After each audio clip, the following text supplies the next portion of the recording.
শিক্ষামন্ত্ৰী ৰমেশ পেগু ডাঙৰীয়া, অসম চৰকাৰৰ সন্মানীয় মন্ত্ৰী অতুল বৰা ডাঙৰীয়া, অশোক সিংহাল ডাঙৰীয়া, বিমল বৰা ডাঙৰীয়া, সঞ্জয় কিষাণ ডাঙৰীয়া, জয়ন্ত মল্ল বৰুৱা ডাঙৰীয়া, সন্মানীয় সাংসদ কামাখ্যা প্ৰসাদ তাছা ডাঙৰীয়া, ৰামেশ্বৰ তেলী ডাঙৰীয়া, ডিব্ৰুগড় বিশ্ববিদ্যালয়ৰ উপাচাৰ্য ডক্টৰ জিতেন হাজৰিকা ডাঙৰীয়া, অসম চৰকাৰৰ মুখ্য সচিব ডক্টৰ ৰবি কোটা ডাঙৰীয়া, শিক্ষা বিভাগৰ সচিব শাহনৱাজ চৌধুৰী ডাঙৰীয়া, সভাত উপস্থিত সন্মানীয় বিধায়ক প্ৰশান্ত ফুকন ডাঙৰীয়া, তেৰছ গোৱালা ডাঙৰীয়া, পুনাকন বৰুৱা ডাঙৰীয়া, চক্ৰধৰ গগৈ ডাঙৰীয়া, বিনোদ হাজৰিকা ডাঙৰীয়া, তৰংগ গগৈ ডাঙৰীয়া, মানৱ গগৈ ডাঙৰীয়া, মানৱ ডেকা ডাঙৰীয়া, ডিব্ৰুগড় বিশ্ববিদ্যালয়ৰ অধ্যাপক অধ্যাপিকাসকল, অসমৰ বিভিন্ন মহাবিদ্যালয়ৰ পৰা অহা অধ্যক্ষ অধ্যাপক অধ্যাপিকাসকল, আজি শিক্ষক দিৱসৰ বঁটাৰে সন্মানিত শিক্ষাগুৰুসকল, সুধীবৃন্দ আৰু উপস্থিত ৰাইজ। শিক্ষক দিৱসৰ আজিৰ পবিত্ৰ দিনটোত মহান শিক্ষক, বিশিষ্ট দাৰ্শনিক তথা ভাৰতবৰ্ষৰ প্ৰাক্তন ৰাষ্ট্ৰপতি ডক্টৰ সৰ্বপল্লী ৰাধাকৃষ্ণনৰ প্ৰতি মই গভীৰ শ্ৰদ্ধা নিবেদন কৰিছোঁ। আজিৰ দিনটো গুৰু বন্দনাৰ দিন। শিক্ষাৰ পবিত্ৰ মন্দিৰত পদাৰ্পণ কৰা প্ৰতিগৰাকী ব্যক্তিৰ জীৱনত শিক্ষাগুৰুৰ জ্ঞান, সান্নিধ্য আৰু প্ৰেৰণাই নৱ চেতনাৰ উন্মেষ ঘটাই আহিছে। শিক্ষাগুৰুসকলৰ মাৰ্গদৰ্শনে এন্ধাৰৰ ভেটা ভাঙি আলোক সন্ধানী বাটেৰে আগুৱাই যাবলৈ আমাক প্ৰেৰণা দিয়ে। জ্ঞানৰ আলোকেৰে উজ্বলাই তোলাৰ মহান ব্ৰত লৈ যুগ যুগান্তৰ ধৰি এচাম নিষ্ঠাবান শিক্ষক শিক্ষয়িত্ৰীয়ে চলাই অহা প্ৰচেষ্টা ফল্গু ধাৰাৰ দৰে আমাৰ সমাজত চিৰ প্ৰবাহমান হৈ আছে। পিতৃ মাতৃয়ে যেনেকৈ সন্তানক জন্ম দি এই পৃথিৱীলৈ লৈ আহে, একেদৰে শিক্ষাগুৰুৱে জ্ঞানৰ পোহৰেৰে আলোকিত কৰি এই সন্তানসকলক পৃথিৱীৰ বুকুত দ্বিতীয় জন্ম দিয়ে। সেয়েহে আমাৰ জন্মদাতা পিতৃ মাতৃ অৰ্থাৎ আদিগুৰু, জ্ঞানৰ আলোকেৰে আলোকিত কৰা শিক্ষাগুৰু আৰু জীৱনৰ চিৰন্তন সত্যৰে আমাক পৰমাত্মাৰ ওচৰলৈ লৈ যাব বিচৰা আমাৰ আধ্যাত্মিক গুৰুসকল আমাৰ চিৰ নমস্য আৰু চিৰ আৰাধ্য। গুৰুৰ ব্ৰহ্মা গুৰুৰ বিষ্ণু গুৰুৰ্দেৱ মহেশ্বৰঃ গুৰু এব পৰম ব্ৰহ্ম তস্मै শ্ৰী গুৰুবে নমঃ। এখন সৰ্বাংগ সুন্দৰ সমাজ গঢ়াৰ মহান কৰ্মযজ্ঞত আত্মনিয়োগ কৰা প্ৰতিগৰাকী স্বনামধন্য শিক্ষাগুৰুলৈ শিক্ষক দিৱসৰ শুভ দিনটোত মই গভীৰ প্ৰণিপাত জনাইছোঁ। লগতে ৰাজ্য চৰকাৰৰ কৃতি শিক্ষক বঁটা প্ৰাপক শিক্ষাগুৰুসকলকো অসমবাসী ৰাইজৰ হৈ মই আন্তৰিক অভিনন্দন জনাইছোঁ। আজিৰ দিনটোতে আমি প্ৰধানমন্ত্ৰীৰ উচ্চতৰ শিক্ষা অভিযান আমাৰ ৰাজ্যখনত আমি শুভাৰম্ভ কৰিব বিচাৰিছোঁ।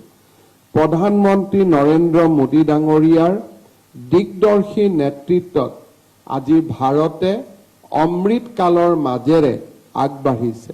2047 চনত ভাৰতক এখন বিকশিত ৰাষ্ট্ৰলৈ পৰিণত কৰাৰ বাবে তেখেতৰ প্ৰচেষ্টাত শিক্ষা আৰু শৈক্ষিক জগত এক মূল স্তম্ভ হিচাপে পৰিগণিত হৈছে। ৰাষ্ট্ৰীয় শিক্ষানীতিৰ ক্ৰমান্বয়ে কৰি অহা প্ৰয়োগে আমাৰ সমগ্ৰ দেশতে শিক্ষাৰ ক্ষেত্ৰত এক ইতিবাচক প্ৰভাৱ পেলাবলৈ আৰম্ভ কৰিছে। ভাৰতবৰ্ষ ইনোভেশ্যন আৰু জ্ঞানৰ এটা নতুন কেন্দ্ৰলৈ ৰূপান্তৰিত হ'ব ধৰিছে। এনে সময়তে প্ৰধানমন্ত্ৰীৰ উচ্চতৰ শিক্ষা অভিযানে আমাৰ দেশ আৰু আমাৰ ৰাজ্যৰ উচ্চ শিক্ষা জগতত এক নৱজাগৰণৰ সৃষ্টি কৰিব। আজি মই গৌৰৱ অনুভৱ কৰোঁ যে বহুমুখী শিক্ষা আৰু গৱেষণা বিশ্ববিদ্যালয়ৰ অধীনত প্ৰধানমন্ত্ৰী উচ্চতৰ শিক্ষা অভিযানত ডিব্ৰুগড় বিশ্ববিদ্যালয়ে এইবাৰ 100 কোটি টকা ভাৰত চৰকাৰৰ পৰা লাভ কৰিবলৈ সক্ষম হৈছে। লিংগ সমতা আৰু অন্তৰ্ভুক্তি পদক্ষেপৰ অধীনত উচ্চ শিক্ষাসমূহৰ বাবে জিলা ভিত্তিক মুঠ 20 কোটি টকা পুঁজি আবণ্টন দিয়া হৈছে। বাস্কা জিলাৰ 5খন শিক্ষানুষ্ঠান যেনে গোৰেশ্বৰ মহাবিদ্যালয়, বৰমা মহাবিদ্যালয়, বি কিষাণ মহাবিদ্যালয়লৈ 3 কোটি টকাকৈ, জ্ঞানপীঠ ডিগ্ৰী মহাবিদ্যালয়লৈ 96.40 লাখ টকা, শালবাৰী মহাবিদ্যালয়লৈ 3.60 লাখ টকাৰ পুঁজি, কাছাৰ জিলাৰ 9খন মহাবিদ্যালয় ক্ৰমে জনতা মহাবিদ্যালয়লৈ 4 কোটি টকা, গুৰুচৰণ মহাবিদ্যালয়লৈ 3 কোটি টকা, পশ্চিম শিলচৰ মহাবিদ্যালয়লৈ 1.5 কোটি টকা, বৰখলা চৰকাৰী আদৰ্শ মহাবিদ্যালয়লৈ 40 লাখ টকা, শিলচৰ মহাবিদ্যালয় আৰু শিলচৰ কন্যা মহাবিদ্যালয়লৈ 30 লাখকৈ টকা, কাছাৰ মহাবিদ্যালয়লৈ 25 লাখ, জেএন সিংহ মহাবিদ্যালয়লৈ 20 লাখ, MC দাস মহাবিদ্যালয়লৈ 5 লাখ টকাৰ অনুদান প্ৰধানমন্ত্ৰী উচ্চতৰ শিক্ষা অভিযানত আগবঢ়োৱা হৈছে। মহাবিদ্যালয়ৰ সৰলীকৰণ অনুদানৰ সহায়ত ৰাজ্যৰ 14খন প্ৰাদেশিকৃত মহাবিদ্যালয়ত প্ৰায় 70 কোটি টকাৰ পুঁজি আবণ্টন দিয়া হৈছে। শ্ৰীমন্ত শংকৰ মাধৱ মহাবিদ্যালয়, কেচি দাস বাণিজ্য মহাবিদ্যালয়, মঙলদৈ মহাবিদ্যালয়, কন্যা মহাবিদ্যালয়, RK নগৰ মহাবিদ্যালয়, সাপেখাতী মহাবিদ্যালয়, SK ৰয় মহাবিদ্যালয়, লখিমপুৰ বাণিজ্য মহাবিদ্যালয়, বৰপথাৰ মহাবিদ্যালয়, ধেমাজি ছোৱালী মহাবিদ্যালয়, লক্ষীপুৰ মহাবিদ্যালয়, মানৱেন্দ্ৰ শৰ্মা মহাবিদ্যালয় আৰু থং নগবে মহাবিদ্যালয়লৈ 5 কোটি টকাকৈ আৰু বামুণ্ডী মহাবিদ্যালয়লৈ 4.95 কোটি টকাৰ পুঁজি আবণ্টন দিয়া হৈছে। বিশ্ববিদ্যালয় অনুদান আয়োগৰ সহায়ত কটন আৰু বড়োলেণ্ড বিশ্ববিদ্যালয়লৈ 20 কোটিকৈ সৰ্বমুঠ 40 কোটি টকাৰ পুঁজিৰ আবণ্টন দিয়া হৈছে। এই পুঁজিৰ সৎ ব্যৱহাৰ আমি যদি নিশ্চয়তা কৰিব পাৰো বা নিশ্চিত কৰিব পাৰো তেনেহলে অনাগত দিনত অসমৰ আৰু বহু মহাবিদ্যালয়লৈ আমি প্ৰধানমন্ত্ৰী উচ্চতৰ শিক্ষা অভিযানৰ পৰা অনুদান আনিবলৈ সক্ষম হ'ম। মই আজি যিসকল শিক্ষানুষ্ঠান ডিব্ৰুগড় বিশ্ববিদ্যালয়ৰ পৰা আদি কৰি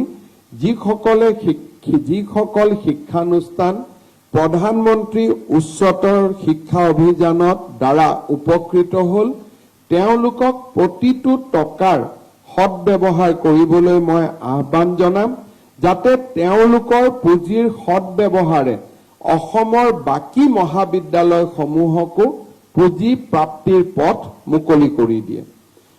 আজিৰ শিক্ষক দিৱসৰ এই অনুষ্ঠানত একত্ৰিত হৈ আমি শিক্ষকতাৰ মহান সেৱা জীৱন উৎসৰ্গা কৰা শিক্ষাগুৰুসকলৰ প্ৰতি আমাৰ সেৱা ভক্তি নিবেদন কৰিছো। শিক্ষকতা এটা সাধাৰণ পেছা নহয়। শিক্ষকতা হৈছে এটা মহৎ কৰ্ম, এক বিশেষ দায়িত্ব। শিক্ষকতা হৈছে জীৱনজোৰা এক ব্ৰত, এক পবিত্ৰ কৰ্তব্য। শিক্ষকসকলে শিক্ষাৰ্থীৰ মনত কৌতূহল জাগ্ৰত কৰি তেওঁলোকৰ মন মস্তিষ্ক নিত্য নতুন চিন্তা চেতনাৰে পূৰ্ণ কৰি প্ৰেৰণাৰ স্ৰোত হৈ আজীৱন তেখেতসকলক প্ৰভাৱিত কৰি আহিছে। এজন শিক্ষকে শিক্ষাৰ্থীৰ হৃদয়ত জ্ঞানৰ অগ্নি জ্বলাই আত্ম আৱিষ্কাৰ আৰু সফলতাৰ পথৰ দিশে তেওঁলোকক ধাৱমান কৰে। এজন শিক্ষকৰ ভূমিকা কেৱল মাত্ৰ শ্ৰেণীকোঠাৰ চাৰিবেৰৰ মাজতেই সীমাবদ্ধ নহয়। শিক্ষকৰ ভূমিকা দূৰ সীমান্তলৈ ব্যাপ্ত হৈ থাকে। যেতিয়া আমি আত্মবিশ্বাসী আৰু চৰিত্ৰবান এগৰাকী শিক্ষাৰ্থী দেখা পাওঁ তাৰ অন্তৰালত বহু পৰিমাণে শিক্ষাগুৰুসকলৰ অৱদান লুকাই থাকে। এগৰাকী শিক্ষাৰ্থীৰ ব্যক্তিত্ব গঢ় দিয়াৰ জৰিয়তে মানৱ জাতিৰ ভৱিষ্যত নিৰূপিত কৰাৰ অপৰিসীম ক্ষমতাই শিক্ষকতাক এক মহান বৃত্তিলৈ ৰূপান্তৰিত কৰিছে। যিগৰাকী মহান ব্যক্তিৰ সোঁৱৰণত শিক্ষক দিৱস আমি উদযাপন কৰোঁ, সেইগৰাকী শিক্ষক দাৰ্শনিক ডক্টৰ ৰাধাকৃষ্ণনে শিক্ষকতাকে জীৱনৰ এক ব্ৰড হিচাপে গ্ৰহণ কৰিছিল। ৰাধাকৃষ্ণনে যিসমূহ বক্তৃতা প্ৰদান কৰিছিল, সেই বক্তৃতাসমূহে কেৱল ছাত্ৰ সমাজকে নহয়, শিক্ষক, বৌদ্ধিক সমাজ আৰু ৰাজনীতিবিদ বৈজ্ঞানিকসকলৰো দৃষ্টি আকৰ্ষণ কৰিছিল। মানুহৰ জীৱনত দৰ্শনৰ প্ৰয়োজনীয়তা কিমান, সেই কথা ডক্টৰ সৰ্বপল্লী ৰাধাকৃষ্ণনে গভীৰভাৱে উপলব্ধি কৰিছিল। The international journal of ethics, the Asiatic review আদি পত্ৰিকাত প্ৰকাশ পোৱা তেওঁৰ দৰ্শন সম্পৰ্কীয় প্ৰবন্ধসমূহে বিশ্ববাসীৰ দৃষ্টি আকৰ্ষণ কৰিছিল। 1937 চনত তেওঁ ব্ৰিটিছ একাডেমীত বুদ্ধদেৱ সম্পৰ্কত বক্তৃতা প্ৰদান কৰিছিল, যি মাষ্টাৰ মাইণ্ড বক্তৃতাৰূপে সমাদৃত হৈছিল। দৰ্শনৰ তত্ত্ববোৰ সৰলভাৱে উত্থাপন কৰিব পৰাটো তেওঁৰ এক বিশেষ কৃতিত্ব আছিল। বেদান্তৰ ওপৰত আৰু উপনিষদৰ ওপৰত তেখেতৰ সাৰগৰ্ভ লেখনি, বক্তব্য আৰু গভীৰ জ্ঞানে ভাৰতৰ সনাতন সংস্কৃতিৰ তেওঁক এক প্ৰতিভূলৈ ৰূপান্তৰিত কৰিছিল। আজিৰ এই পবিত্ৰ দিনটোত আমি সকলোৱে ডক্টৰ সৰ্বপল্লী ৰাধাকৃষ্ণনলৈ আমাৰ শ্ৰদ্ধা নিবেদন কৰিছোঁ। ভাৰতৰ ইতিহাস মহান শিক্ষকসকলৰ জীৱন বৃত্তিৰে পৰিপূৰ্ণ হৈ আছে। কৌটিল্য আৰু চাণক্য আছিল এজন মহান শিক্ষক। মৌৰ্য সম্ৰাট চন্দ্ৰগুপ্তৰ উপদেষ্টা চাণক্যৰ অৱদান শাসন আৰু কৌশলৰ ওপৰত তেওঁৰ অমূল্য শিক্ষাই আজিও সমাজ জীৱনক প্ৰবাহিত কৰে। ব্যক্তিতকৈ ৰাষ্ট্ৰ আমাৰ সদায়ে পৰম পূজনীয়, এই তত্ত্বক তেখেতে নিজৰ জীৱনৰ জৰিয়তে প্ৰতিপন্ন কৰিছিল। আজিও প্ৰধানমন্ত্ৰী নৰেন্দ্ৰ মোদী ডাঙৰীয়াই তেওঁৰ কৰ্ম যজ্ঞৰ জৰিয়তে ৰাষ্ট্ৰ প্ৰথম এই নীতিক আগুৱাই লৈ আহিছে, যি নীতিৰ আৰম্ভণি কৰিছিল এগৰাকী মহান শিক্ষক কৌটিল্য, বা যাক আমি বিষ্ণুগুপ্ত চাণক্য বুলি জানিব পাৰোঁ।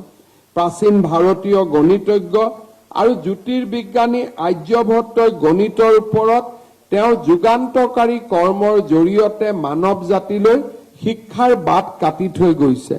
বিশেষকৈ বীজগণিত আৰু ত্ৰিকোণমিত্ৰিক্সৰ ওপৰত তেওঁ আগবঢ়োৱা অৱদানে গণিতক সমৃদ্ধ কৰিছে।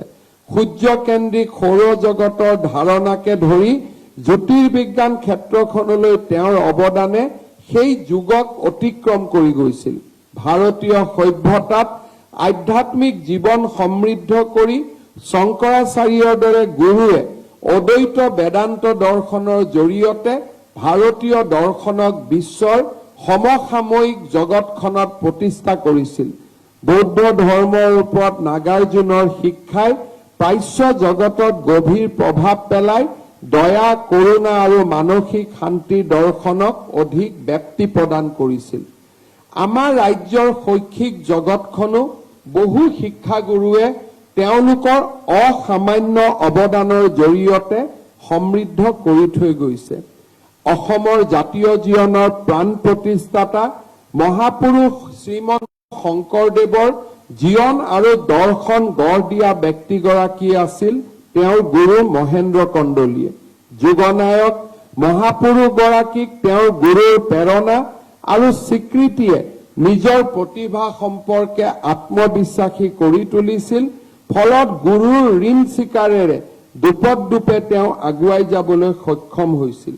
অসমীয়া জাতিক আধুনিক শিক্ষাৰে শিক্ষিত কৰি ভাৰতবৰ্ষৰ বুকুত স্বপ্ৰতিভাৰে উজ্বলাই তুলিবলৈ ব্ৰিটিছ শাসনকালত প্ৰয়াস চলোৱা ব্যক্তিসকলৰ অন্যতম আছিল আনন্দৰাম ঢেকিয়াল ফুকন। আনন্দৰাম ঢেকিয়াল ফুকনৰ ব্যক্তিত্ব গঢ় দিয়াৰ ক্ষেত্ৰত প্ৰধান ভূমিকা গ্ৰহণ কৰিছিল তেওঁৰ শিক্ষকে। উচ্চ শিক্ষা লাভৰ বাবে আনন্দৰামক কলিকতালৈ পঠোৱা মূল ব্যক্তিকেইজন আছিল তেওঁৰ শিক্ষাগুৰুসকল।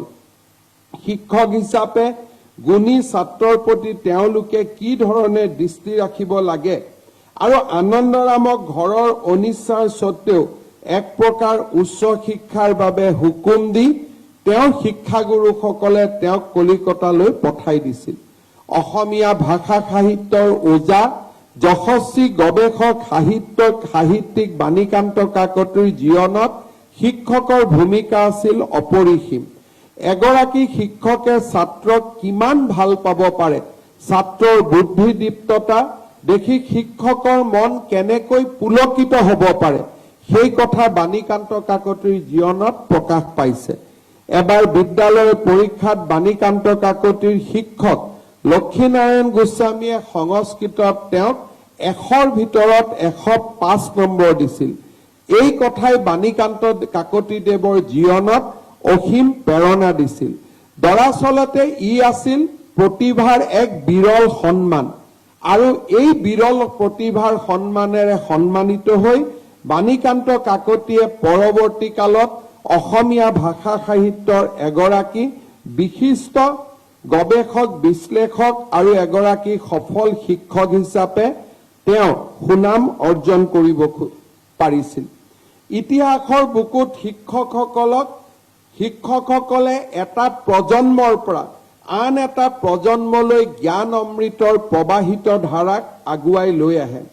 ভাৰতৰ স্বাধীনতাৰ উষা লগনত নানা বিপদ বিঘিনি নেওচি বৰ্তমান অৰুণাচল প্ৰদেশৰ জনজাতীয় সমাজখনক শিক্ষাৰ পোহৰেৰে আলোকিত কৰিছিল অসম কন্যা ইন্দিৰা মিৰিয়ে। 1947 চনত তেওঁ নেফাৰ শিক্ষা বিষয়া হিচাপে নিযুক্তি লাভ কৰাৰ সময়ত নেফা আছিল এক দুৰ্গম এলেকা।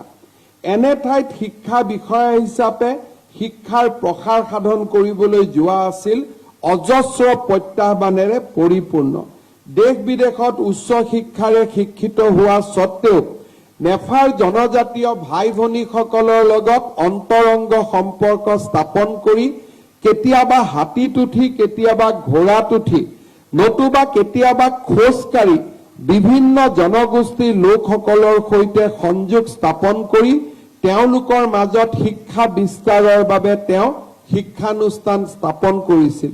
প্ৰায় এটা দশক নেফাত থাকি তেওঁ শিক্ষাৰ যি ভেটি স্থাপন কৰিছিল সি অৰুণাচল প্ৰদেশক এক নৱজাগৰণৰ ফালে লৈ গৈছিল।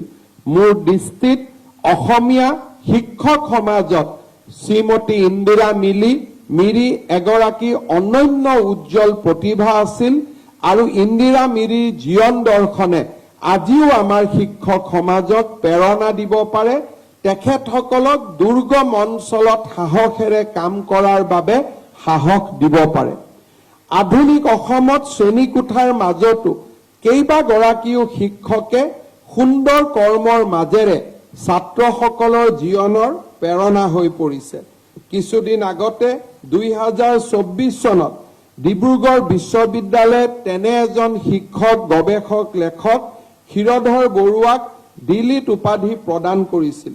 বিজ্ঞানক জনপ্ৰিয় কৰাৰ বাবে সায়েন্স কাৰ্টুন ব্যৱহাৰৰ ক্ষেত্ৰত তেখেতক অসমৰ বাটকটীয়া বুলি আমি ক'ব পাৰোঁ।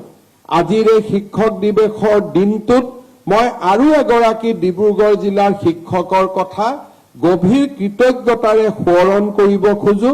তেওঁ হৈছে এইবাৰৰ ৰাষ্ট্ৰীয় বঁটাপ্ৰাপ্ত শিক্ষক ডিব্ৰুগড় জিলাৰ চিয়া বকুলনি বালিকা হাইস্কুলৰ শিক্ষক দীপেন খনিকৰ।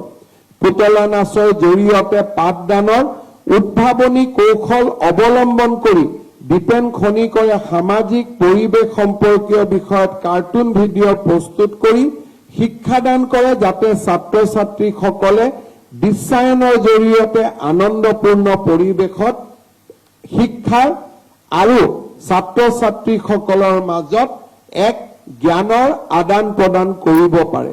মই ভাবো এনে ধৰণৰ শিক্ষক আমাৰ পাতস্মৰণীয় আৰু এনেবোৰ শিক্ষকেই আমাৰ জীৱনত প্ৰেৰণাৰ স্ৰোত হিচাপে কাম কৰে। আজিৰ অনুষ্ঠানত উপস্থিত শিক্ষক শিক্ষয়িত্ৰী সমাজলৈ মই দুটামান কথা উল্লেখ কৰিব খুজিছো। আমি সকলোৱে আমাৰ মনত এটা ধাৰণা যে আমি আমাৰ ৰাজ্যখনক ভাল পাওঁ, আমি অসম প্ৰেমী, আমি অসমখনৰ ভাল হলে আমি ভাল পাওঁ। কিন্তু আমাৰ সন্মুখত সমস্যাটো হ'ল যে আমি বিচাৰো যে আমাৰ ৰাজ্যখনৰ ভাল কোনোবাই কৰি দিয়ক আৰু তেওঁক আমি ধন্যবাদ জনাম, কৃতজ্ঞতা জনাম। কিন্তু সেই কোনোবাজন কোন? সেই কোনোবাজনৰ কোনো সংজ্ঞা আমাৰ ওচৰত নাই। সেই কোনোবাজন যদি আমি বিচাৰি যাওঁ, সেই কোনোবাজন হ'ল আমি নিজেই।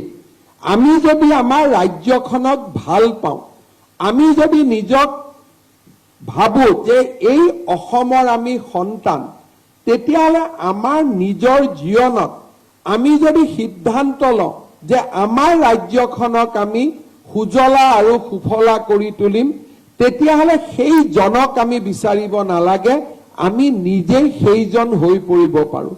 অসমৰ শিক্ষক সমাজ, অসমৰ চিকিৎসক সমাজ, অসমৰ ৰাজনীতি কৰা ব্যক্তিসকল, অসমৰ ব্যুৰক্ৰেটসকল, অসমৰ কৰ্মচাৰীসকল প্ৰতিটো দিন যদি কাৰ্যালয়ত প্ৰৱেশ কৰে যে মই অসম মাতৃৰ এজন গৌৰৱান্বিত সন্তান আৰু আজিৰ দিনটোত মই কাৰ্যালয়ত বহি মই মাত্ৰ মোৰ ৰাজ্যখনক সেৱা কৰিম, তেনে এখন ৰাজ্যক বিকাশৰ ফালে আগবাঢ়ি যোৱাত কোনেও বাধা দিব নোৱাৰে।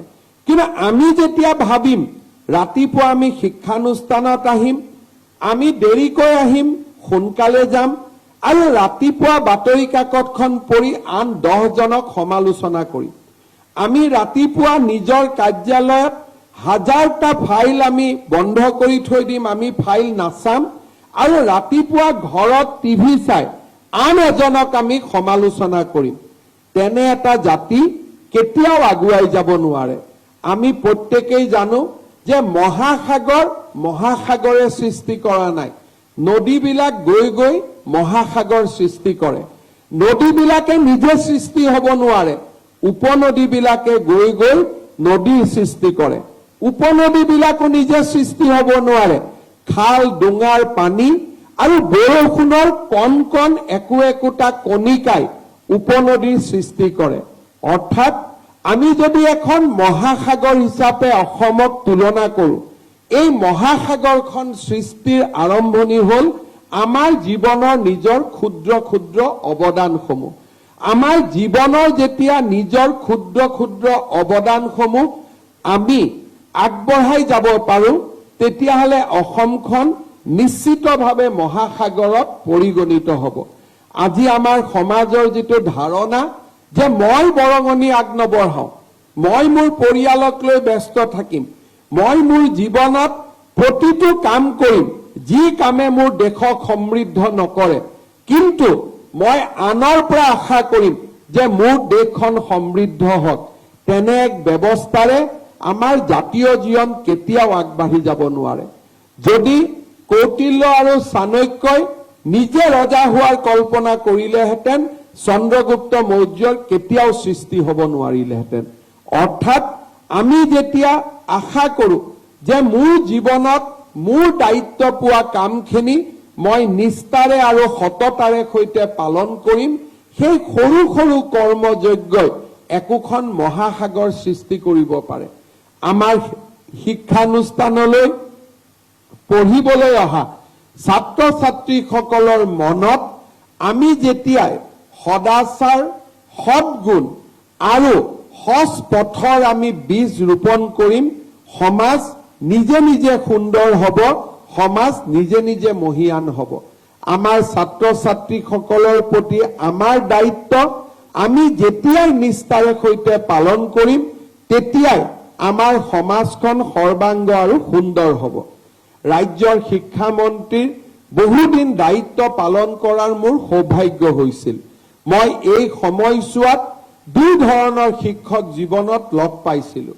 এছাম শিক্ষক যোনে শিক্ষকক তেওঁলোকৰ জীৱিকা নিৰ্বাহনৰ এক ব্যৱস্থা হিচাপে গ্ৰহণ কৰিছে যে শিক্ষকতা মোৰ বাবে এটা চাকৰি, আন 10 জনে যেতিয়া যেনেকৈ চাকৰি কৰে তেনেকৈ মই চাকৰি কৰিম। আন এচাম শিক্ষক সমাজক লগ পোৱাৰ মোৰ সৌভাগ্য হৈছিল, যোনে শিক্ষকতাক চাকৰিৰ পৰা ওপৰলৈ লৈ গৈ তেওঁলোকে শিক্ষকতাক নিজৰ জীৱনৰ ব্ৰড হিচাপে গ্ৰহণ কৰিছিল। এটা সময়লৈকেও তেওঁলোকে অনুভৱ নকৰিছিল যে আমি চৰকাৰৰ অধীনত চাকৰি কৰোঁ। তেওঁলোকে প্ৰতিটো দিনেই তেওঁলোকে মনত এটা ধাৰণাৰ সৃষ্টি কৰিছিল যে আমি এটা মানৱ সভ্যতা আমাৰ ছাত্ৰ ছাত্ৰীসকলক জ্ঞানৰ আলোকেৰে আলোকিত কৰি আমি সমাজলৈ বৰঙণি আগবঢ়াম। এই দুইটা শিক্ষকৰ মাজত ৰিকনচিলিয়েশ্যন বহুত সময়ত সম্ভৱ নহয়। আৰু যিসকল প্ৰকৃত শিক্ষক তেওঁলোকে শিক্ষকতাক ঢাল আৰু তৰোৱাল হিচাপে ব্যৱহাৰ নকৰে, কিন্তু যিসকলে শিক্ষকতা নকৰে চাকৰি কৰে তেওঁলোকে শিক্ষকতাক ঢাল আৰু তৰোৱাল হিচাপে ব্যৱহাৰ কৰে। মই ভাবো যে ঢাল আৰু তৰোৱাল হিচাপে ব্যৱহাৰ কৰা শিক্ষকতাই আমাৰ সমাজ জীৱনত আগবঢ়াই লৈ যাব নোৱাৰে। আমি সেইসকল শিক্ষকৰ পৰা শিকিব লাগে যিসকল শিক্ষকে শিক্ষকতাক এক পবিত্ৰ ব্ৰড হিচাপে জীৱনত গ্ৰহণ কৰিছে, এক সমাজক জ্ঞানৰ আলোকেৰে আলোকিত কৰাৰ ব্ৰড হিচাপে গ্ৰহণ কৰিছে। 5 ছেপ্টেম্বৰৰ শিক্ষক দিৱসত আমি সকলো শিক্ষকক শ্ৰদ্ধা জনাবলৈ সমবেত নহওঁ। আমি সেইসকল শিক্ষকক শ্ৰদ্ধা জনাবলৈ সমবেত হওঁ যিসকলে শিক্ষকতাক এক স্বৰ্গীয় অনুভূতিলৈ লৈ গৈছে, যিসকলে শিক্ষকতাক এক সামাজিক দায়বদ্ধতাৰ প্ৰতীক হিচাপে গ্ৰহণ কৰিছে, যিসকলে শিক্ষকতাক এক মহান ব্ৰতলৈ ৰূপান্তৰ কৰিছে, যিসকলে শিক্ষকতাক ভাৰতীয় সভ্যতাৰ প্ৰবাহমান গতিটোক ফল্গু ধাৰাৰে আগুৱাই লৈ যোৱা জীৱনৰ কৰ্তব্য হিচাপে গ্ৰহণ কৰিছে। আজি আমাৰ কেন্দ্ৰীয় শিক্ষক দিৱসৰ অনুষ্ঠানত থিয় হৈ মই শিক্ষকতাক মহান কৰ্তব্য হিচাপে গ্ৰহণ কৰা প্ৰতিগৰাকী শিক্ষকলৈ মই মোৰ হিয়া ভৰা শ্ৰদ্ধা নিবেদন কৰিছো। যিসকলে শিক্ষকতাক ঢাল আৰু তৰোৱাল হিচাপে ব্যৱহাৰ কৰে তেওঁলোকক মই অনুৰোধ কৰিম যে ছাত্ৰ সমাজ আজি শিক্ষাৰ বাবে আগ্ৰহী। আমাৰ চৰকাৰী শিক্ষানুষ্ঠানসমূহত সেইসমূহ ছাত্ৰ আহে যিসমূহে ব্যক্তিগত শিক্ষানুষ্ঠানলৈ যাব নোৱাৰে। এটা সময় আছিল যেতিয়া সকলো আমাৰ স্কুলত আহিছিল, সেই সময়ত আমাৰ দায়িত্ব দেউতাক মাকেও ঘৰত পালন কৰিছিল।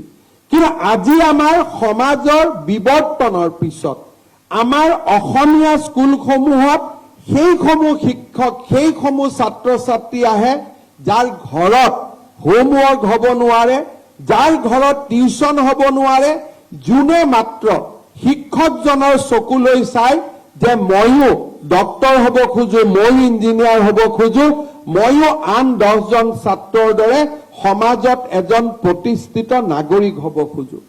আজিৰ পৰা 20 বছৰ আগতে শিক্ষকৰ চৰকাৰী বিদ্যালয়ৰ শিক্ষকৰ যি দায়িত্ব আছিল তাৰ সেই দায়িত্ব আজি কোনো গুণে কমা নাই, বৰঞ্চ দায়িত্ব বাঢ়ি গৈছে। কাৰণ আমাৰ সন্মুখত বহি থকা প্ৰত্যেকগৰাকী ছাত্ৰ ছাত্ৰী হ'ল এখন দৰিদ্ৰ পৰিয়ালৰ পৰা অহা, এজন নিষ্পেষিত পৰিয়ালৰ পৰা অহা, আৰু সেই দৰিদ্ৰ পৰিয়ালটোৱে আৰু সেই দৰিদ্ৰ সন্তানটোৱে শিক্ষকজনৰ চকুলৈ চাইছে, মুখলৈ চাইছে, আৰু তেওঁলোকে বিচাৰিছে যে এই ব্যক্তিজনেই মোক এজন বহল সমাজৰ বুকুত প্ৰতিষ্ঠা হ'ব পৰা পূৰ্ণ মানুহলৈ ৰূপান্তৰ কৰিব। কেতিয়াবা আমি ভাবো ইংৰাজী স্কুল হ'ল, শংকৰদেৱ বিদ্যালয় হ'ল, জাতীয় বিদ্যালয় হ'ল, এতিয়া আমাৰ দায়িত্ব কমি গ'ল। মই তাক বিশ্বাস নকৰো। মই ভাবো যে যিসকলৰ পিতৃ মাতৃয়েও দায়িত্ব ল'ব পাৰে তেওঁলোক আন বিদ্যালয়লৈ গ'ল, কিন্তু যিসকলৰ দায়িত্ব কোনেও ল'ব নোৱাৰে সেইসকল আমাৰ বিদ্যালয়ত আছে। সংখ্যাতকৈ কোৱালিটি ইজ মোৰ ইম্পৰ্টেণ্ট। আজি সংখ্যা আমাৰ বিদ্যালয়ত কিমান আছে সি বহু পৰিমাণে মানদণ্ড নিৰূপণ নকৰে। এটা কথা আমি নিশ্চিত যে আমাৰ প্ৰত্যেকগৰাকী আমাৰ ছাত্ৰ ছাত্ৰী কালি যদি আমি মধ্যাহ্ন আহাৰ নিদিওঁ 50% ছাত্ৰ ছাত্ৰী স্কুললৈ নাহিব। কালি যদি আমি ইউনিফৰ্ম নিদিওঁ তেতিয়াহ'লে 10জন ছাত্ৰ ছাত্ৰীয়ে পিন্ধিবলৈ একেটা কাপোৰকে পিন্ধি আহিব, যি কাপোৰ সময়ত উৱলি যাব। আৰু আমি যদি তেওঁলোকক বিনামূলীয়া পাঠ্যপুথি নিদিওঁ, তেওঁলোকে পঢ়িবৰ কাৰণে কিতাপ এখন কিনিবলৈও বছৰৰ শিক্ষাবৰ্ষ শেষ হৈ যাব, কিতাপ কেইখন কিনিব নোৱাৰিব। আজি তেনেধৰণৰ ছাত্ৰ ছাত্ৰীৰ দায়িত্ব অসমৰ শিক্ষক সমাজৰ ওপৰত ন্যস্ত হৈছে। আগত আছিলে যে পিতৃ মাতৃয়েও ঘৰত পঢ়ায়, পিতৃ মাতৃয়ে জলপান খুৱাই স্কুললৈ পঠায়, পিতৃ মাতৃয়ে কাপোৰ সাজু কিনি দিব পাৰে। আজি আমাৰ বিদ্যালয়ত তেনেকুৱা বিলাসিকতা নাই। চৰকাৰে যদি সহায় নকৰে এই বিদ্যালয়সমূহৰ পৰা ষ্টুডেণ্ট নোহোৱা হৈ যাব। আজি আমি দেখা পাওঁ ডিব্ৰুগড় তিনিচুকীয়াৰ দৰে জিলাত ক্লাছ 8ৰ পৰা স্কুলত ছাত্ৰ ছাত্ৰী নোহোৱা হ'ব আৰম্ভ কৰে। আজি আমাৰ প্ৰথম প্ৰাথমিক বিদ্যালয়ত যিমান ষ্টুডেণ্ট ডিব্ৰুগড় তিনিচুকীয়া জিলাত এডমিশ্যন লয় তাতকৈ আধা ছেকেণ্ডাৰী স্কুলত ড্ৰপ আউট হয়। বহুতৰ মনত এটা ধাৰণা আছে যে ডিব্ৰুগড় আৰু তিনিচুকীয়া জিলাতে আটাইতকৈ শিক্ষাৰ পোহৰ পৰে। মানুহৰ মনত ধাৰণা আছে যে আটাইতকৈ সমৃদ্ধ জিলা ডিব্ৰুগড় আৰু তিনিচুকীয়া জিলা। কিন্তু যেতিয়া আমি পৰিসংখ্যা চাওঁ সেই সত্যৰ আন এটা স্বৰূপ আমি দেখা পাওঁ। যোৱা কেইদিনমান আগতে আমাৰ ডিচি কনফাৰেন্সত আমি দেখা পাইছিলোঁ যে ছেকেণ্ডাৰী প্ৰাথমিক বিদ্যালয়ৰ পৰা ছেকেণ্ডাৰী স্কুললৈ যোৱাৰ পিছত আটাইতকৈ অসমৰ ভিতৰতে ড্ৰপ আউট বেছি তিনিচুকীয়া আৰু ডিব্ৰুগড় জিলাত। তাৰ কাৰণ কি? কাৰণ সমাজ দুখন সমাজত বিভক্ত। এখন সমাজ যদি আধ্যবন্ত জ্ঞানবন্ত বিদ্যাৰে পৰিপূৰ্ণ, আন এখন সমাজ আছে যি চাহ বাগিচাত কাম কৰে, যি ইয়াৰ লগত জড়িত উৎপাদনৰ লগত জড়িত বিভিন্ন কামত শ্ৰমিক হিচাপে কাম কৰে। এইসকলৰ সন্তানে অষ্টমমান শ্ৰেণী নৱমমান শ্ৰেণীৰ পৰাই তেওঁলোকে লাহে লাহে বিদ্যালয়ৰ পৰা আঁতৰি যাবলৈ আৰম্ভ কৰে। কোনোবা অৰুণাচল প্ৰদেশলৈ যায়, কোনোবা ভাৰতৰ আন প্ৰদেশসমূহলৈ যায়। আজি তিনিচুকীয়া আৰু ডিব্ৰুগড় জিলাত মাইগ্ৰেশ্যন আটাইতকৈ অসমৰ ভিতৰতে বেছি বুলি ক'লে ভুল কৰা নহ'ব। তেনেকুৱা এটা সময়ত মই ভাবোঁ যে অসমৰ আটাইতকৈ আগবঢ়া জিলা বুলি প্ৰতিষ্ঠিত ডিব্ৰুগড় আৰু তিনিচুকীয়া জিলাই শিক্ষাৰ যদি এনেকুৱা এটা পৰিৱেশ আমাৰ সন্মুখত দাঙি ধৰে তেতিয়াহ'লে আন জিলাসমূহত ডিমা হাছাও পশ্চিম কাৰ্বি আলঙত আমি কিমান কাম কৰিবলগীয়া আছে ই আমাৰ প্ৰত্যাহ্বানৰ এটা স্বৰূপ দিয়ে। স্কুলত যদি ক্লাছ 7ত প্ৰাথমিক বিদ্যালয় পৰ্যায়ত আমি যদি সন্তানটোৰ মনত এটা যদি জ্ঞান পিপাসু মনৰ সৃষ্টি কৰিব পাৰোঁ, তাক আমি ড্ৰপ আউটৰ পৰা আমি ৰোধ কৰিব পাৰোঁ। মই শিক্ষা বিভাগক ইতিমধ্যে অনুৰোধ কৰিছোঁ যে আমাৰ ছেকেণ্ডাৰী স্কুলত ড্ৰপ আউট ৰোধ কৰিবৰ বাবে আমি কেনেকুৱা ধৰণৰ ব্যৱস্থা অনাগত দিনত গ্ৰহণ কৰিব লাগে তাৰ বিষয়ে কৰ্মসূচী এখন প্ৰস্তুত কৰা। কাৰণ যিখন ৰাজ্যত ল'ৰা ছোৱালীয়ে উচ্চ মাধ্যমিক পৰ্যায়ত ড্ৰপ আউট হয় সেইখন ৰাজ্য কেতিয়াও বিকশিত ৰাজ্যলৈ পৰিণত হ'ব নোৱাৰে। মই বিশ্বাস কৰোঁ যে আমাৰ শিক্ষক সমাজ আৰু প্ৰশাসকসকল সকলোৱে মিলি এনেকুৱা এটা পৰিৱেশ সৃষ্টি কৰিব যে যিমান সন্তান জন্ম হয় সিমান সন্তানে প্ৰাথমিক বিদ্যালয়ত পঢ়িব, সিমান সন্তানে মেট্ৰিক পৰীক্ষা দিব, সিমান সন্তানে উচ্চতৰ মাধ্যমিক পৰীক্ষা দিব। আৰু ইয়াত যেতিয়া আমি ড্ৰপ আউট ৰোধ কৰিব পাৰিম তেতিয়াহে আমি অসমৰ শিক্ষা জগতখনক আৰু অসমৰ সমাজখনক আগুৱাই লৈ যাব পাৰিম।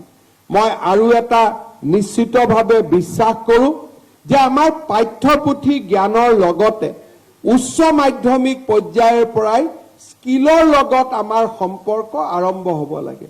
স্কিল বুলি ক'লে হাতুৰি নুবুজায়, স্কিল বুলি ক'লে আমাৰ অকল মাত্ৰ গজাল নুবুজায়, স্কিল বুলি ক'লে অকল মাত্ৰ ফাৰ্নিচাৰ নুবুজায়।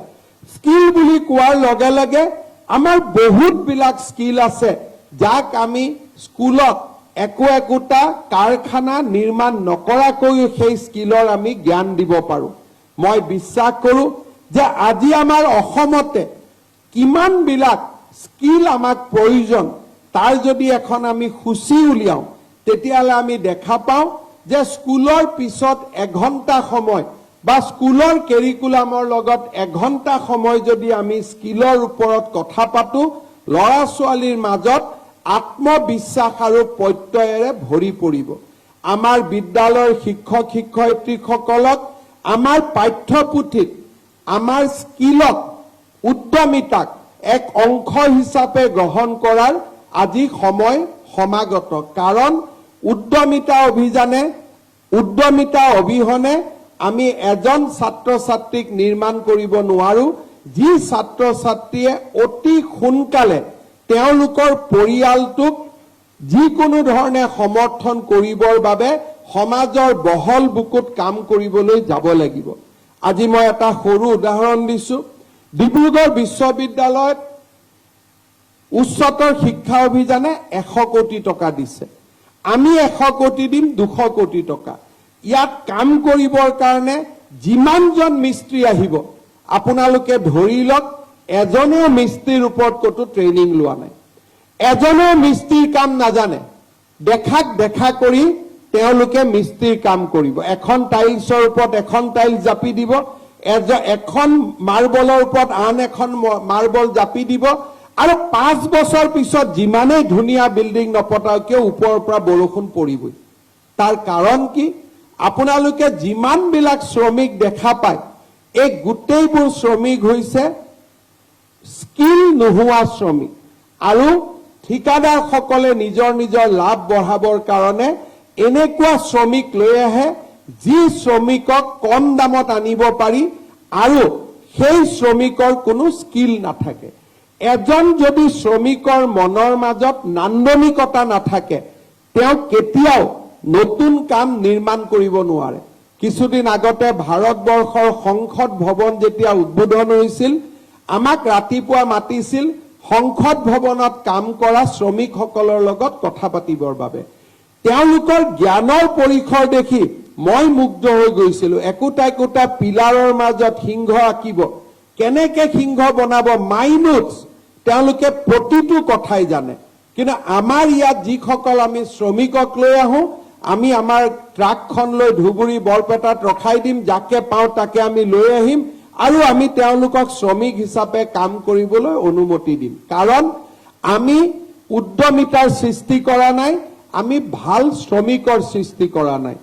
আৰু একোজন শ্ৰমিকে আজি যেতিয়া তেওঁলোকে শিক্ষা ল'ব 300 টকাৰ পৰিৱৰ্তে 3000 টকা দিনত উপাৰ্জন কৰিব পাৰে। কিন্তু আমি যেহেতু স্কিলৰ কাম দিছো, আমি 300 টকাতে আমাৰ কামটো আমি সমাধান কৰো। এটা বিল্ডিঙো ভাল নাথাকে, ঘৰত বনোৱা বিল্ডিঙে হওক ৰাজহুৱা বিল্ডিঙে হওক, কোনো বিল্ডিঙে 6-7 বাৰ বনোৱাৰ পিছত ৰিপেয়াৰিং নকৰাকৈ ভাল নাথাকে। এই ধৰণে আমাৰ মাজত বহুত কাম আছে। আমি যদি বিদ্যালয়ৰ শিক্ষাক উদ্যমিতাৰ লগত সম্পৰ্কিত কৰিব পাৰো আমি বহুতবিলাক আগুৱাই যাব পাৰো। আজি আমাৰ অসমৰ চাহ শ্ৰমিকসকলে কেইটামান টকাত চাহপাত বুটলে, কিন্তু সেই প্ৰতিখন চাহ বাগিচাত যদি আমি এটা উদ্যমিতা কেন্দ্ৰ স্থাপন কৰো একোজন চাহ শ্ৰমিকে দিনত 3000 টকা উপাৰ্জন কৰিব পাৰে। কাৰণ আমাৰ ভাৰত যিটো গতিত আগুৱাই গৈছে সেই গতিক এতিয়া আমি না ধৰিব পাৰো না আমি চিন্তা কৰিব পাৰো। আমাৰ মনৰ গতিতকৈও ভাৰতবৰ্ষখন আগুৱাই গৈ আছে। কেইদিনমান আগতে আমি জাগিৰ ৰোডত সেমি কণ্ডাক্টৰ ইণ্ডাষ্ট্ৰীৰ কাম আৰম্ভ কৰিছিলো। সেমি কণ্ডাক্টৰ ইণ্ডাষ্ট্ৰীৰ কথা মাৰ নযাওঁতে যোৱাকালি তাতে মেনুফেকচাৰিং ইউনিটৰ কথা আৰম্ভ হৈ গ'ল। যোৱা কেইদিনমান আগতে আমি বগীবিলৰ কল্পনা কৰিছিলো, ধলা শদিয়া চাব গৈছিলো। ধলা শদিয়া বগীবিলৰ উত্তেজনা মাৰ নাযাওঁতে এতিয়া আমাৰ বোকাখাতৰ পৰা নুমলীগড়লৈ টানেলৰ কথা আহি গ'ল। অৰ্থাৎ আমাৰ জীৱনৰ যিটো গতি তাতকৈ সমাজ আৰু বেছি তীব্ৰ গতিত আগবাঢ়িছে সেইবাবে মই ভাবো যে উদ্যমিতা আৰু মূল পাঠ্যক্ৰমৰ মাজত সমন্বয় ই আমাৰ ভৱিষ্যতৰ কাৰণে এছাম সুন্দৰ ছাত্ৰ ছাত্ৰীক জন্ম দিব পাৰে ডিব্ৰুগড় বিশ্ববিদ্যালয়ৰ দৰে মঞ্চত ইণ্ডাষ্ট্ৰী 4.0 এই ধৰণৰ শিক্ষাৰ লগত আমাৰ ছাত্ৰ ছাত্ৰীসকলক জড়িত কৰাৰ সময় আজি সমাগত আমাৰ ছাত্ৰ ছাত্ৰী আৰ্টছ পঢ়ক সায়েন্স পঢ়ক যদি আজি বহল সমাজৰ লগত আমি আগুৱাই যাব লাগে আমি আৰ্টিফিচিয়েল ইন্টেলিজেন্সৰ দৰে আমি ইণ্ডাষ্ট্ৰী 4.0 লগত বা যি ফিউচাৰ ইণ্ডাষ্ট্ৰীৰ লগত আমি নিজক জড়িত কৰিব লাগিব ৰাষ্ট্ৰীয় শিক্ষা নীতিয়ে সেইবাবে এজন দৰ্শনৰ ছাত্ৰকো অংক শিকাৰ অনুমতি প্ৰদান কৰিছে এজন বুৰঞ্জীৰ ছাত্ৰকো কেমিষ্ট্ৰি শিকাৰ অনুমতি প্ৰদান কৰিছে মই ভাবো যে আমাৰ স্কিলৰ যি বিৱৰ্তন আছে সেই স্কিলৰ বিৱৰ্তনৰ মাজত থাকি অত্যাধুনিক প্ৰযুক্তি সম্পন্ন স্কিল মানে অকল শ্ৰমিক হোৱাই নহয় স্কিল মানে আটাইতকৈ ডাঙৰ উদ্যোগটোত সেমি কণ্ডাক্টৰ প্ৰস্তুত কৰা ব্যক্তিজনো এটা স্কিলেই গতিকে মই ভাবো যে ফিউচাৰ ইণ্ডাষ্ট্ৰীৰ স্কিলৰ ক্ষেত্ৰতো আমাৰ বিশ্ববিদ্যালয়সমূহে কাম কৰিব লাগে যাতে উদ্যমিতা আৰু এটা মূল শিক্ষাৰ মাজত সমন্বয় স্থাপন হ'ব পাৰে উদ্যমিতা আৰু মূল শিক্ষাৰ সমন্বয়েহে আমাৰ শিক্ষা জগতখনক ধুনীয়া কৰিব ডিব্ৰুগড় বিশ্ববিদ্যালয় আৰু অসমৰ বিশ্ববিদ্যালয়সমূহক আমি ৰাষ্ট্ৰীয় শিক্ষা নীতিৰ লগত সমাহিত কৰিবলৈ প্ৰচেষ্টা আৰম্ভ কৰিছো এইবাৰ অলপ আগতে উপাচাৰ্য মহোদয়ে কোৱাৰ দৰে গুৱাহাটী বিশ্ববিদ্যালয়ত ইন্টিগ্ৰেটেড পোষ্ট গ্ৰেজুৱেট কোৰ্স আৰম্ভ হৈছে ডিব্ৰুগড় বিশ্ববিদ্যালয় কটন বিশ্ববিদ্যালয় আদিতো ইন্টিগ্ৰেটেড পোষ্ট গ্ৰেজুৱেশ্যন কোৰ্স আৰম্ভ হোৱাৰ লগে লগে আমি গ্ৰেজুৱেশ্যনৰ পৰাই এছাম ছাত্ৰ ছাত্ৰীক নিৰ্মাণ কৰাৰ বাবে সুবিধা পাম মই ডিব্ৰুগড় বিশ্ববিদ্যালয়ক ধন্যবাদ জনাইছো যে অহা বাৰৰ পৰা আপোনালোকে ইন্টিগ্ৰেটেড পোষ্ট গ্ৰেজুৱেশ্যনৰ কাম হাতত লৈছে কিন্তু অসমৰ সকলো বিশ্ববিদ্যালয়ে ইন্টিগ্ৰেটেড পোষ্ট গ্ৰেজুৱেট পঢ়াবৰ বাবে আৰম্ভ কৰক তাক মই আশা কৰিম আজি শিক্ষক দিৱসৰ দিনা আমি এয়াও সংকল্প লৈছো যে ৰাষ্ট্ৰীয় শিক্ষা নীতিৰ অধীনত 2030 চনৰ আগতে পৰ্যায়ক্ৰমে আমি মহাবিদ্যালয়সমূহক বিশ্ববিদ্যালয়লৈকে আমি উন্নত কৰিম ইয়াৰ ফলত 2030 চনলৈকে অসমত বিশ্ববিদ্যালয়ৰ সংখ্যা 100 খনলৈ বৃদ্ধি পাব এই ধৰণৰ আমি ৰাজ্যৰ শিক্ষা জগতখনক উজ্জীৱিত কৰাৰ নতুন নতুন প্ৰয়োজন নতুন নতুন চিন্তাৰে আমি আগবাঢ়িছো মই আশা কৰো ৰাষ্ট্ৰীয় শিক্ষা নীতিৰ সফল প্ৰয়োগ ই আমাৰ শিক্ষা জগতখনক আৰু অধিক সুন্দৰ কৰিব শিক্ষক দিৱসৰ আজি পবিত্ৰ ক্ষণত আমাৰ হাইস্কুল পৰ্যায় প্ৰাথমিক বিদ্যালয় পৰ্যায়ত যিসকল শিক্ষাগুৰুৱে তেওঁলোকৰ কীৰ্তিত্বপূৰ্ণ সেৱাৰ বাবে শিক্ষক দিৱসৰ বঁটা লাভ কৰিলে আটাইকেইগৰাকীকে মই মোৰ ধন্যবাদ আৰু অভিনন্দন জনাইছো ৰাজ্যৰ শিক্ষকসকলৰ সমস্যা শিক্ষক সমাজৰ ভৱিষ্যত এই সম্পৰ্কে আমি সদায় সচেতন শিক্ষক সমাজৰ লগত আমি সদায় সেই দিশত একেলগে কাম কৰি আহিছো ৰাজ্য চৰকাৰে প্ৰাথমিক বিদ্যালয়ত 6000 প্ৰধান শিক্ষক পোষ্ট ক্ৰিয়েট কৰাকে ধৰি কেইদিনমান আগতে সৰ্বশিক্ষা অভিযানত কাম কৰা 25000 শিক্ষকক স্থায়ী নিযুক্তিকে ধৰি আমি এটাকৈ যুগান্তকাৰী পদক্ষেপ আমি লৈ আহিছো অনাগত দিনবিলাকতো আমি শিক্ষক সমাজৰ সমস্যাসমূহ দূৰীকৰণৰ বাবে আমি প্ৰচেষ্টা চলাই যাম 5 ছেপ্টেম্বৰৰ এই পবিত্ৰ দিনটোত অসমৰ সমূহ শিক্ষক সমাজলৈ ডিব্ৰুগড়ৰ পৰাই মই অভিবাদন অভিনন্দন আৰু নমন জনাই মই মোৰ বক্তব্যৰ সামৰণি মাৰিছো ধন্যবাদ জয় হিন্দ বন্দে মাতৰম ধন্যবাদ মহাশয়